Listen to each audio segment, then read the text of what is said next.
নমস্কার বন্ধুরা, আজকে আমি এক হেলদি সবজি রেসিপি তোমাদের সাথে শেয়ার করব, যেটা আমি কম তেল ঝাল মশলায় তৈরি করেছি। চলো দেখে নাও আমি এটা কি করে বানাচ্ছি। এই জন্য এখানে আমি বিনস নিয়ে নিয়েছি, আলু নিয়ে নিয়েছি, আর নিয়ে নিয়েছি বরবটি, আর নিয়েছি গাজর। এগুলো সবই শীতের সবজি, বাজারে তো এখন খুবই পাওয়া যাচ্ছে। গাজরগুলোকে আমি ডুমো করে কেটেছি, আলুগুলোকেও ডুমো করে কেটেছি। এবার একটা মশলার পেস্ট বানিয়ে নেবো। সেই জন্য আমি এখানে 1 চামচ জিরের গুঁড়ো, 1 চামচ ধনের গুঁড়ো, আর নিয়েছি 1 চামচ মতন হলুদ গুঁড়ো, আর হাফ চামচ কাশ্মীরি লঙ্কার গুঁড়ো। কাশ্মীরি লঙ্কার গুঁড়ো দিলে ঝাল হবে না, সুন্দর একটা কালার আসবে। এবার সামান্য একটু জল দিয়ে দিলাম। জল দিয়ে আমি একটা ঘোল বানিয়ে নেব। এইভাবে ঘোলটা বানালে না একটা বাটা মশলার টেস্ট আসে। এইদিকে আমি একটা কড়াই নিয়ে নিয়েছি, কড়াইতে দিয়ে দিলাম সাদা তেল। এখানে আমি 1 টেবিল চামচই তেল দিয়েছি, তেলটা কমই দিয়েছি।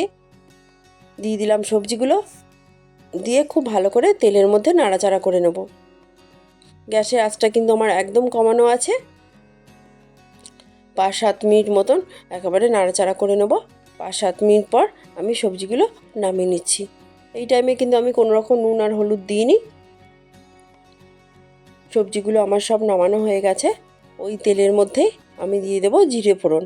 হাফ চামচ মতন জিরে আমি দিয়ে দিলাম একটা শুকনো লঙ্কা ফাটিয়ে একটু নাড়াচাড়া করে। এবার আমি হিং দিয়ে দেবো।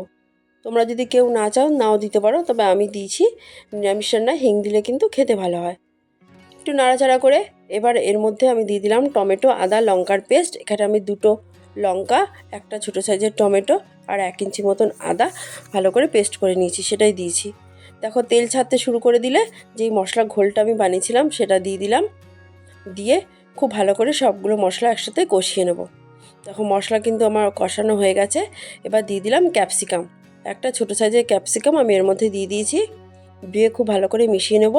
আর দিয়ে দিলাম যে সবজিটা আমি ভেজে রেখেছিলাম সেটা দিয়ে খুব ভালো করে মশলার সাথে মিশিয়ে নেব।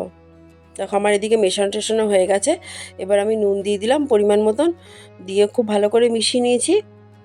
এবার দিয়ে দেবো জল। যে যেরকম ঝোল খাবে সেই অনুযায়ী জল দেবে। এখানে আমি 1 গ্লাস মতন জল দিয়েছি। জল দিয়ে খুব ভালো করে নাড়ি চাড়িয়ে নিয়েছি। এরপর আমি ঢেকে রাখবো 15 মিনিট মতন। 15 মিনিট পর ফিরে আসবো। তোমাদের যদি ভালো লাগে লাইক করবে, সাবস্ক্রাইব করবে, আর অবশ্যই কিন্তু বাড়িতে এইভাবে রান্না করে খাবে। দেখো আমি ঢাকনাটা সরিয়ে দিয়েছি। এখানে কিন্তু আমার সবজিগুলো একদম নরম হয়ে গেছে। একটু তোমাদের দেখাচ্ছি, দেখো আলুটা নরম হয়ে গেছে, এদিকে গাজরও নরম হয়ে গেছে, আর বিনস বরবটি তো তাড়াতাড়ি নরমই হয়ে যায়। এবার আমি এর মধ্যে পনির দিয়ে দিলাম। 150 গ্রাম মতন পনির আমি একটু নুন আর হলুদ দিয়ে ভেজে রেখেছিলাম হালকা করে, সেটাই দিয়ে দিলাম। এটা দিলে কিন্তু সবজিটা আরও হেলদি হয়ে যায়। দিয়ে খুব ভালো করে মিশিয়ে নেবো। আর এই টাইমে গ্যাসের আঁচটা বাড়িয়ে দেবো।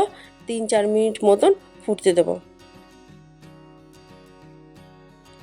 এবার আমি পনির মশলা দিয়ে দিলাম। তোমরা যদি না চাও পনির মশলা নাও দিতে পারো, গরম মশলা ইউজ করতে পারো। এরপর আমি দিয়ে দিলাম চিনি।